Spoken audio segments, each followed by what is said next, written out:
నమస్కారం. ఈరోజు మనం ఒక చాలా ఆసక్తికరమైన అంశం గురించి మాట్లాడుకుందాం. ఒక గొప్ప లాయర్ గురించి ఆలోచించగానే మనకేం గుర్తొస్తుంది?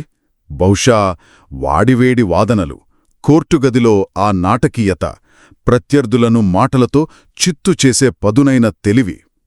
సినిమాల్లో మనం చూసేదిదే కదా. అవునవును, ఆ ఇమేజే మన మనసులో ఉంటుంది. న్యాయవాద వృత్తిలో అసలైన యుద్ధం కోర్టు గదిలో కాదట. ఆశ్చర్యంగా ఉంది. అవును, క్లయింట్తో కూర్చున్న ఆ మొదటి మీటింగ్లోనే మొదలవుతుంది.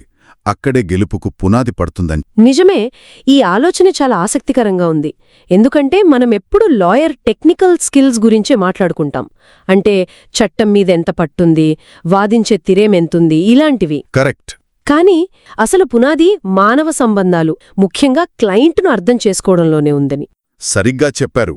అయితే ఆ రహస్యమేంటో ఈరోజు మనం లోతుగా చర్చిద్దాం.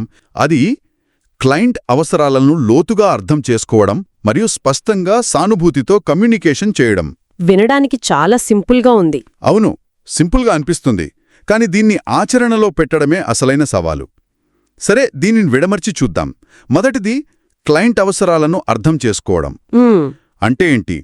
ఒక క్లయింట్ లాయర్ దగ్గరికి వచ్చినప్పుడు తమ కేసుకు సంబంధించిన ఫ్యాక్ట్స్ అన్నీ చెప్తారు కదా. ఇంకా అర్థం చేసుకోవడానికి ఏముంటుంది? ఇక్కడే అసలు చిక్కుముడి ఉంది. క్లయింట్లు చెప్పేది కేవలం కథ యొక్క ఉపరితలం మాత్రమే. వారు చెప్పే ఆ వాస్తవాల వెనుక చెప్పని భయాలు, ఆశలు, కొన్ని అభద్రతా భావాలు కూడా ఉంటాయి. ఒక మంచి న్యాయవాది వాటిని పట్టుకోగలగాలి. ఉదాహరణకు, అన్నదమ్ముల మధ్య ఒక ఆస్తి వివాదం ఉందనుకుందాం. సరే. క్లయింట్ వచ్చి, నాకు ఆ పొలంలో సగం వాటా కావాలి, అది నా హక్కు అని చెబుతాడు. ఇది అతను చెప్పే అవసరం, కాని అతని అసలైన లోతైన అవసరం అది కాకపోవచ్చు. ఆసక్తికరంగా ఉంది. అంటే ఆస్తి కాకుండా అతని నిజమైన అవసరం ఇంకేమై ఉంటుంది? బహుశా తన తండ్రి ఇచ్చిన మాటను నిలబెట్టాలనే తపన కావచ్చు. ఓకే. లేదా ఊర్లో తన కుటుంబ గౌరవాన్ని నిలబెట్టుకోవాలనే ఆరాటం కావచ్చు. ఇంకా లోతుగా వెళ్తే చిన్నప్పట్నుంచి తన అన్న చేతిలో ఓడిపోతున్నాననే ఫీలింగ్ నుంచి బయటపడి ఈ ఒక్కసారైనా గెలవాలనే పట్టుదల కావచ్చు. అంటే నాకు వాటా కావాలి అనేది కేవలం ఒక లక్షణం మాత్రమే. కరెక్ట్. అసలు వ్యాధి లోపల ఉంటుంది. ఆ వ్యాధిని పట్టుకోగలిగినప్పుడే న్యాయవాది సరైన పరిష్కారం అందించగలడు అన్నమాట. ఇదంతా వినడానికి బాగానే ఉంది. కాని ఒక బిజీ లాయర్కి ప్రతి క్లయింట్తో ఇంత లోతైన సైకలాజికల్ కనెక్షన్ పెట్టుకోవడానికి సమయం ఉంటుందా? ఇది అసలు ప్రాక్టికల్గా సాధ్యమేనా? ప్రతి కేసులోనూ ఇలా డిటెక్టివ్ పనిచేయాలంటే కష్టం కదా. ఇది చాలా మంచి ప్రశ్న. చాలామంది ఇది టైం వేస్ట్ అని అనుకుంటారు. కాని నిజానికి ఇది సమయాన్ని ఆదా చేస్తుంది. ఎలా? ఎందుకంటే క్లయింట్ యొక్క అసలు మోటివేషన్ ఏంటో మీకు తెలియకపోతే మీరు కేవలం ఉపరితలం మీద పోరాడుతూ ఉంటారు. అదే అన్నదమ్ముల కేసులో అసలు సమస్య గౌరవమని మీరు గుర్తిస్తే, ఏళ్ల తరబడి కోర్టులో పోరాడే బదులు ఇద్దరి గౌరవానికి భంగం కలగని ఒక రాజీమార్గాన్ని మీరు ప్రతిపాదించవచ్చు. ఓకే, అర్థమైంది. అది కేసును త్వరగా ముగించడమే కాకుండా క్లయింట్కు నిజమైన సంతృప్తినిస్తుంది. కరెక్ట్. అవును, నిజమైన సంతృప్తినిస్తుంది. ఇది సైకో అనాలిసిస్ కాదు, ఇది ఒక సమర్థవంతమైన స్ట్రాటజీ. అర్థమైంది. అంటే ఒక లాయర్ క్లయింట్ మనసులో ఏముందో గ్రహించాలి. కానీ గ్రహించడం ఒక ఎత్తు అయితే, దానికి సరిగ్గా స్పందించడం, వాళ్లతో మాట్లాడటం మరో పెద్ద సవాల్ కదా. ఖచ్చితంగా. సమాచారం ఇవ్వడానికి, స్పష్టంగా కమ్యూనికేట్ చేయడానికి మధ్య ఉన్న తేడాను గుర్తించాలి.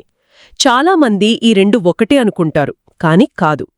Civil procedure code order 7 rule 11 కింద మీ కేసులో కొన్ని బలహీనతలు ఉన్నాయని చెప్పడం, సమాచారం ఇవ్వడం. ఆ మాటలు వింటే క్లయింట్కు ఏమీ అర్థం కాదు, పైగా భయం వేస్తుంది. అవును. మరి స్పష్టమైన కమ్యూనికేషన్ అంటే ఎలా ఉంటుంది? అదే విషయాన్ని ఎలా చెప్పాలి? స్పష్టమైన కమ్యూనికేషన్ అంటే అదే విషయాన్ని వారికి అర్థమయ్యే భాషలో ఒక కథలా చెప్పడం. ఉదాహరణకు చూడండి, మన కేసులో ఈ 3 అంశాలు మనకు చాలా అనుకూలంగా ఉన్నాయి. ఇవి మన బలం. అయితే ఈ ఒక్క విషయంలో మన వాదన కొంచెం బలహీనంగా ఉంది. ఓకే. ఎందుకంటే చట్టం ఇలా చెబుతోంది, దీనివల్ల ఫలానా సమస్య ఎదురయ్యే అవకాశముంది. కాబట్టి దీనిని ఎదుర్కోవడానికి మన దగ్గర ఈ 2 దారులున్నాయి. ఆప్షన్స్ ఇవ్వడం అన్నమాట. అన్నివ్వడమే కాదు, నిర్ణయం తీసుకునే ప్రక్రియలో వాళ్లను భాగస్వాములను చేస్తుంది. కరెక్ట్. వాళ్లను చీకట్లో ఉంచకుండా వాళ్ల చేతికొక టార్చ్ లైట్ ఇవ్వడం లాంటిది. సరిగ్గా అదే పదం, టార్చ్ లైట్ ఇవ్వడం. ఈ టార్చ్ లైట్ అనాలజీ అద్భుతంగా ఉంది. సానుభూతితో కమ్యూనికేట్ చేయడం. స్పష్టంగా చెప్పడం వేరు, సానుభూతితో చెప్పడం వేరు. ఈ తేడా చాలా సూక్ష్మంగా అనిపిస్తోంది. దానిని కొంచెం వివరిస్తారా? ఇది చాలా ముఖ్యమైన తేడా. సానుభూతి అంటే ఎంపతి, అంటే జాలి, సింపతి చూపడం కాదు. ఇది చాలామంది పొరబడే విషయం. అవునా? అవును. అయ్యో మీకిలా జరిగిందా పాపం అని అనడం జాలి. అది అవతలి వారిని బాధితులుగా, బలహీనులుగా ఫీలయ్యేలా చేస్తుంది.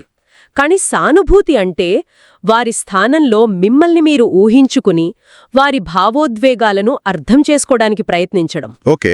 ఈ పరిస్థితిలో మీరు ఎంత ఒత్తిడికి, ఆందోళనకు గురవుతున్నారో నేను అర్థం చేసుకోగలను అని చెప్పడం సానుభూతి.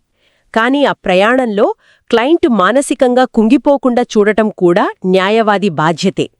ఉదాహరణకు, కేసు విచారణకు ముందు క్లయింట్ భయంతో వణుకుతుంటే, మీరేం కంగారు పడకండి, అంతా నేను చూసుకుంటాను అని చెప్పడం ఒక విధానం. ఇది వారి ఫీలింగ్స్ని కొట్టిపారేసినట్టు ఉంటుంది. అవును. అదే సానుభూతితో అయితే, ఈ దశలో ఇలా ఆందోళన చెందడం చాలా సహజం. మీరు ఒత్తిడిలో ఉన్నారని నేను అర్థం చేసుకోగలను. గుర్తుంచుకోండి, ఈ మొత్తం ప్రాసెస్లో నేను మీకు అండగా ఉంటాను అని. లోపల ఏం జరుగుతుందో ప్రతి అడుగులోనూ మీకు వివరిస్తాను. ఇది వారి భావోద్వేగానికి విలువ ఇస్తుంది. ఆ భావోద్వేగ అనుసంధానమే నిజమైన నమ్మకాన్ని నిర్మిస్తుంది. అంటే ఈ మూడింటినీ కలిపి చూస్తే క్లయింట్ అసలు అవసరాన్ని గ్రహించడం, దాన్ని వాళ్లకు అర్థమయ్యేలా స్పష్టంగా చెప్పడం, ఆ చెప్పే క్రమంలో వారి ఫీలింగ్స్ని గౌరవిస్తూ సానుభూతితో ఉండటం. అవును. ఈ మూడూ కలిస్తే ఒక అద్భుతమైన నైపుణ్యమవుతుంది. సరే, మరి ఒక్కసారి న్యాయవాదికి ఈ లోతైన, సానుభూతితో కూడిన అవగాహన వచ్చాక అది కేవలం క్లయింట్కు ధైర్యం ఇవ్వడానికేనా, లేక కేసు వ్యూహాన్నే మార్చే శక్తి దానికుందా? ఇది అద్భుతమైన ప్రశ్న. ఇక్కడే మనం సృజనాత్మక సమస్య పరిష్కారం లేదా క్రియేటివ్ ప్రాబ్లం సాల్వింగ్లోకి వెళ్తున్నాం. నిజమైన సానుభూతి అనేది కేవలం ఒక మంచి లక్షణం కాదు, అది సృజనాత్మకతకు తాళంచెవి లాంటిది. ఓ, ఇంట్రెస్టింగ్. అవును. మీరు క్లయింట్ యొక్క అసలు అవసరాన్ని అర్థం చేసుకున్నప్పుడు కోర్టులో ఎలా గెలవాలి అనే పరిధి దాటి ఆలోచించడం మొదలుపెడుతుంది.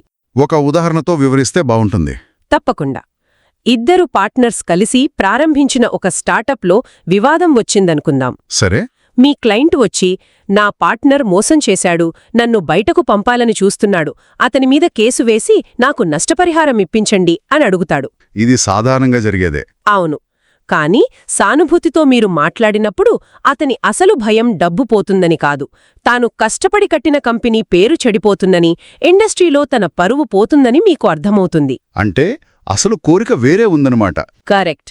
అతని అసలు కోరిక ఈ గొడవ లేకుండా గౌరవప్రదంగా బయటకు వచ్చి కొత్తగా ఏదైనా ప్రారంభించడం. ఓకే, ఈ కొత్త సమాచారం లాయర్కు తెలిసింది. ఇప్పుడు వ్యూహం ఎలా మారుతుంది? ఇప్పుడు లాయర్ ఆలోచనా విధానం పూర్తిగా మారిపోతుంది. అతని లక్ష్యం కోర్టులో గెలవడం కాదు, అతని లక్ష్యం క్లయింట్ పరువుకు భంగం కలగకుండా, ఆర్థికంగా నష్టపోకుండా ఈ భాగస్వామ్యం నుండి ఎలా బయటపడేయాలి అని. అంటే కోర్టు బయట పరిష్కారాలు వెతుకుతాడు. ఖచ్చితంగా. అప్పుడు కోర్టు కేసు అనే ఒకే ఒక్క దారి కాకుండా ఎన్నో సృజనాత్మక పరిష్కారాలు కనిపిస్తాయి. ఉదాహరణకు, అవతలు పార్ట్నర్తో ఒక నిర్మాణాత్మకమైన బయోట్ ఒప్పందం లేదా మధ్యవర్తిత్వం. అవును, ఒక ప్రైవేట్ మధ్యవర్తి ద్వారా ఒక ఒప్పందం కుదిర్చి ఇద్దరూ కలిసి ఒక పాజిటివ్ పబ్లిక్ స్టేట్మెంట్ ఇచ్చేలా చూడటం. ఈ పరిష్కారాలు కోర్టులో దొరకవు. ఇవి క్లయింట్ యొక్క అసలు అవసరాన్ని అర్థం చేసుకున్నప్పుడు మాత్రమే పుడతాయి. ఇది నిజంగా చాలా శక్తివంతమైన ఆలోచన. అంటే సానుభూతి అనేది కేవలం ఒక సాఫ్ట్ స్కిల్ కాదు, అది ఒక స్ట్రాటజిక్ టూల్ అన్నమాట. ఎగ్జాక్ట్లీ. అయితే నాకు సందేహం, ఈ విధానం ఇలాంటి సివిల్ కేసుల్లో, కుటుంబ తగాదాల్లో బాగా పనిచేయచ్చు. కాని ఒక కఠినమైన క్రిమినల్ కేసులో, లేదా అవతలి పక్షం చాలా క్రూరంగా ఉండే ఒక పెద్ద కార్పొరేట్ కంపెనీతో తలపడుతున్నప్పుడు కూడా ఈ సానుభూతి పనికొస్తుందా? వాళ్లు దీన్ని బలహీనతగా చూసే ప్రమాదం లేదా? ఇది చాలా ముఖ్యమైన సందేహం. సానుభూతి అంటే బలహీనంగా ఉండటం లేదా అవతలివారికి లొంగిపోవడమని అస్సలు కాదు. ఇక్కడ సానుభూతిని మనం 2 రకాలుగా వాడాలి. 1 మీ క్లయింట్ పట్ల, 2 మీ ప్రత్యర్థి పట్ల కూడా. ప్రత్యర్థి పట్ల? అవును. ప్రత్యర్థి పట్ల సానుభూతి అంటే వారిని ఇష్టపడటం కాదు, వారి ప్రేరణలను, వారి బలాబలాలను, వారి భయాలను అర్థం చేసుకోవడం. ఆ కార్పొరేట్ కంపెనీ లాయర్ ఎందుకు అంత దూకుడుగా ఉన్నాడు? అతని మీద ఏదైనా ఒత్తిడి ఉందా? వారు దేనికి భయపడుతున్నారు అని మీరు అర్థం చేసుకోగలిగితే మీరు వారి దూకుడును ఎదుర్కోవడానికి సరైన వ్యూహాన్ని పన్నగలరు. వాళ్ళ వీక్నెస్ని పట్టుకోవచ్చు. అవును, సానుభూతి అనేది ఒక రకమైన ఇంటెలిజెన్స్. అది మీకు యుద్ధభూమి యొక్క పూర్తి చిత్రాన్ని అందిస్తుంది. అద్భుతం. అంటే ఈ చర్చ నుండి మనం గ్రహించాల్సిన ముఖ్య విషయం ఏమిటంటే, న్యాయవాద వృత్తిలో నైపుణ్యం అంటే కేవలం చట్టాలనే ఆయుధాలుగా వాడటం కాదు. మనుషులను, వారి సంక్లిష్టమైన భావోద్వేగాలను అర్థం చేసుకోవడమే అసలైన బ్రహ్మాస్త్రం. ఖచ్చితంగా.